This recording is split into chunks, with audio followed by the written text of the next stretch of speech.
أعوذ بالله من الشيطان الرجيم. بسم الله الرحمن الرحيم.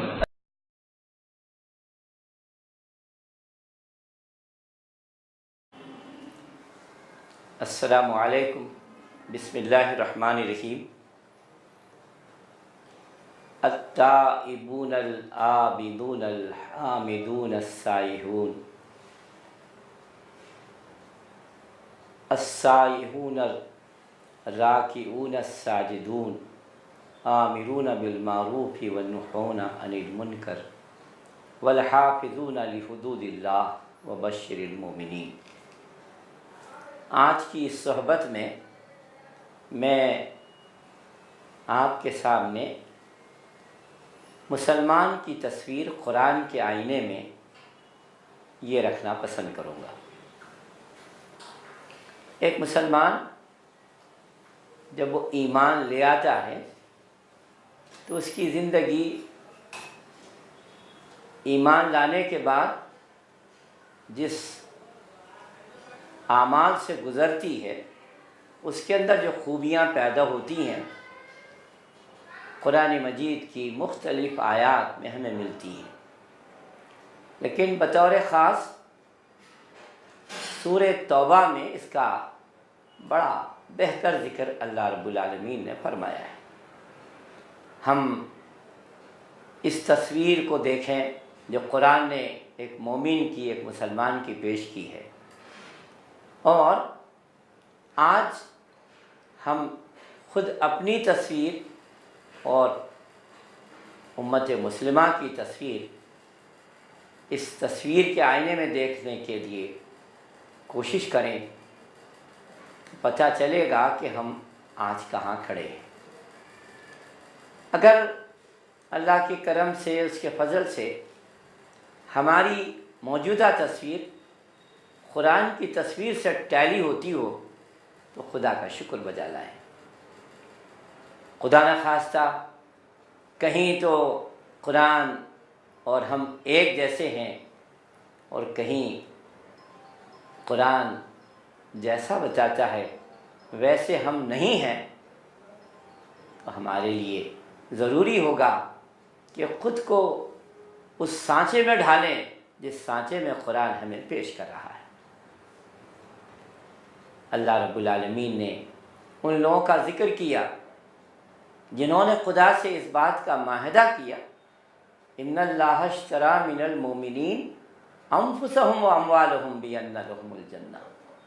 خدا نے ہمیں دو نعمتیں دی، ایک تو جان دیا، دوسرا مال دیا، اور مسلمانوں سے کہا تم اگر چاہیں تو یہ جان اور مال جو میں نے ہی دیا ہے میرے حوالے کرتے ہوئے ان کو میری مرضی کے مطابق استعمال کریں تو میں تمہارے لیے جنت کا وعدہ کرتا ہوں. مسلمان بڑے خوش قسمت، خوش نصیب ہیں، انہوں نے خدا سے خوشی خوشی معاہدہ کر لیا کہ ہم آپ کی دی ہوئی جان اور آپ کا دیا ہوا مال آپ کی مرضی کے مطابق استعمال کریں گے. یہ لوگ خدا سے اس معاہدے کو کرنے کے بعد ان میں یہ 8 خوبیاں ابھر کر سامنے آتی ہیں. پہلی خوبی التائبون، یہ خدا کی جناب میں توبہ کرنے والے ہوتے ہیں. توبہ کا مفہوم بڑا وسیع ہے. ایک مطلب اس کا یہ ہے ان کے قدم جادِ حق سے ہٹ جائیں تو پھر وہ جادِ حق کی طرف، صراط مستقیم کی طرف پلٹ آتے ہیں. یہ خدا کی راہ پر چلتے ہیں اور چلتے ہوئے بار بار اپنا جائزہ اور احتساب کرتے ہیں کہ میری زندگی میں وہ اعلیٰ خوبیاں ہیں یا نہیں ہیں، اور یہ محسوس کرتے ہیں کہ یہ خوبی اور ہونا چاہیے تو وہ خوبی کی طرف پلٹ آتے ہیں. بعض بزرگوں نے بڑی اچھی بات کہی ہے. لوگوں نے یہ خیال کیا توبہ کرنا ان لوگوں کا کام ہے جو لوگ گناہوں میں ملوث ہیں. ٹھیک ہے، لیکن قرآن نے صرف گناہ گاروں ہی کو گناہ پر ندامت اور شرمساری کا احساس نہیں دلایا، بلکہ توبہ کی خوبی یہ بتائی جو اللہ کے نیکوکار بندے ہیں، خدا ترس بندے ہیں، خدا رسیدہ بندے ہیں، ان کی خوبی بھی یہ ہے کہ وہ بار بار خدا کی طرف پلٹتے ہیں، بار بار خدا کی طرف رجوع ہوتے ہیں۔ چنانچہ اللہ کے رسول سے بڑھ کر مقدس، متبرک، اعلیٰ ترین شخصیت کس کی ہو سکتی ہے؟ جو معصوم عن الخطا ہیں وہ بھی فرماتے ہیں میں اپنے اللہ کی جناب میں 100 مرتبہ رجوع کرتا ہوں، توبہ استغفار کرتا ہوں۔ جب اتنے محبوب خاص خدا کی طرف 100 مرتبہ، 70 مرتبہ رجوع کرتے ہوں تو امت کا تو بہرحال یہی وظیفہ ہونا چاہیے، اور صحیح معنوں میں ایک فرض شناس بندہ تو وہی ہوتا ہے جو اپنے فرائض کو ادا کرتے ہوئے یہ احساس کرے میں نے بندگی کا حق ادا نہیں کیا۔ ایسے بندے بندگی پر اکڑتے نہیں، مغرور نہیں ہوتے، بلکہ بندگی کی راہ پر آگے بڑھتے ہوئے اس احساس سے سرشار ہوتے ہیں بندگی تو میں نے ویسے نہیں کی جیسے کرنی چاہیے۔ اللہ کے نیک بندے یہی کہتے ہیں وما قدر اللہ حق قدرہ، اللہ کی قدر جیسے میں نے پہچاننی چاہیے ویسے نہیں پہچانی، جیسے بندگی کرنی چاہیے ویسی بندگی نہیں کی۔ جب اللہ کے رسول سے کہا گیا آپ تو معصوم ہیں پھر بھی اتنی بندگی میں کیوں تکلیف اٹھاتے ہیں، تو آپ نے فرمایا کیا میں خدا کا شکر گزار بندہ نہ بنوں؟ دوسری خوبی جو اللہ کے بندوں کی ہوتی ہے وہ ہے عابدون، وہ خدا کے عبادت گزار، اطاعت گزار، فرما بردار بندے ہوتے ہیں، ایمان لاتے ہیں، توبہ کرتے ہیں اور بندگی کی راہ پر چلتے ہیں یہاں تک کہ موت انہیں آ کر سلام کرتی ہے۔ اللہ نے کہا وَاعْبُدْ رَبَّكَ حَتَّى يَأْتِيَكَ الْيَقِينُ، خدا کی عبادت کیے جاؤ یہاں تک کہ یقینی بات موت آ جائے۔ عام طور پر رمضان میں ہم دیکھتے ہیں اس امت کی یہ کمزوری ہے کہ رمضان بھر اطاعت میں بندگی میں گزار لیتے ہیں، لیکن عموماً رمضان کے بعد وہ کیفیت دکھائی نہیں دیتی، حالانکہ قرآن ہمیں یاد دلاتا ہے خدا کی بندگی کرو یہاں تک کہ موت آ جائے۔ تیسری خوبی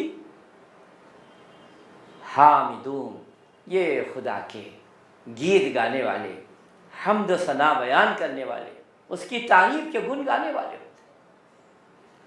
ظاہر ہے سب کچھ خدا نے نعمتیں ہمیں دی ہیں، خدا کی نعمتیں استعمال کرتے ہوئے، خدا کی نعمتیں کھاتے پیتے ہوئے اگر کسی بندے کو اپنے منعم حقیقی کی یاد نہ ہو تو یہ بندگی اور بندے ہونے کا تقاضا نہیں ہے۔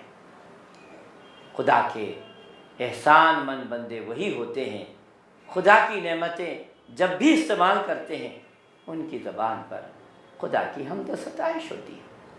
چنانچہ کھانا کھانے کے بعد، نیند سے اٹھنے کے بعد، ضروریات سے فراغت پانے کے بعد، سواری پر بیٹھنے کے بعد جو دعائیں ہمیں معلوم ہوتی ہیں اس کا ایک کامن پوائنٹ یہ ہوتا ہے مسلمان کی زبان پر الحمدللہ الحمدللہ الحمدللہ ہوتا ہے۔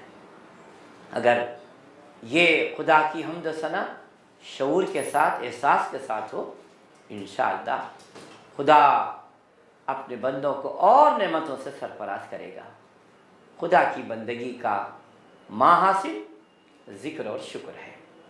پھر ایک خوبی اللہ کے بندوں کی ہوتی ہے، وہ روزہ رکھتے ہیں، روحانی سیر کرتے ہیں، اس کے ذریعے سے ضبط نفس حاصل ہوتی ہے، اور خدا کے بندے رکوع کرتے ہیں، سجدہ کرتے ہیں۔ یہ رکوع اور سجود جو نماز کی شکل میں بہترین عبادت ہے، یہ ہمارے روحانی غذا کا سب سے بڑا ذریعہ ہے، اس سے رب سے بڑا گہرا تعلق ہوتا ہے، اور خاص طور پر 5 وقتہ نمازوں کے علاوہ جو نوافل کا اہتمام کرتے ہیں، اس کے ذریعے سے قرب الہی بندے کو حاصل ہوتا ہے۔ پھر شخصی حیثیت میں زندگی ایسا ڈیولپ کرنے کے بعد ان کی مزاج کی کیفیت یہ ہوتی ہے، یہ سب انسانوں کو اسی رنگ میں دیکھنا چاہتے ہیں، اس لیے وہ نیکی کا حکم بھی کرتے ہیں، برائی سے روکتے ہیں۔ اگر نیکی کا حکم اور برائی سے روکنے کا فریضہ ہم بھول جائیں یا بھلا دیں تو وعید بھی ہے، کہیں ظالم حکمراں تم پر مسلط نہ کیا جائے، کہیں تمہارے دل ان گناہ گاروں کے دلوں کے ساتھ خلط ملط نہ کر دیا جائے۔ اور آخری خوبی بتائی گئی، والحافظون لحدود اللہ، اللہ کے جو حدود ہیں، حلال و حرام، جائز و ناجائز، ان کا بڑا پاس و لحاظ کرتے ہیں۔ آنکھیں، کان، ہاتھ، پیر، دل، دماغ، یہ سب اسی حدود میں رہتے ہیں جس حدود میں رہنے کا اللہ نے حکم دیا ہے، اور یہ حدود کو کراس نہیں کرتے، کیونکہ حدود کو کراس کرنا یہ نافرمانوں کا کام ہے، فرما برداروں کا نہیں۔ ایسے مسلمانوں کو خوشخبری دی گئی، وبشر المومنین، حقیقی یہ مسلمان ہیں، انہیں جنت کی خوشخبری سناؤ۔ آئیے یہ خوبیاں اپنے میں پیدا کریں۔ ایمان والوں میں یہ خوبیاں ہوتے ہیں، توبہ کرتے ہیں، عبادت کرتے ہیں، خدا کی تعریف بیان کرتے ہیں، روزے رکھتے ہیں، رکوع کرتے ہیں، سجدہ کرتے ہیں، نماز کی پابندی کرتے ہیں، نیکی کا حکم کرتے ہیں، برائی سے روکتے ہیں، اور حدود کا خیال رکھتے ہیں۔ اللہ مسلم سوسائٹی کو یہ خوبیاں والی بنائے، آمین برحمتک یا ارحم الراحمین۔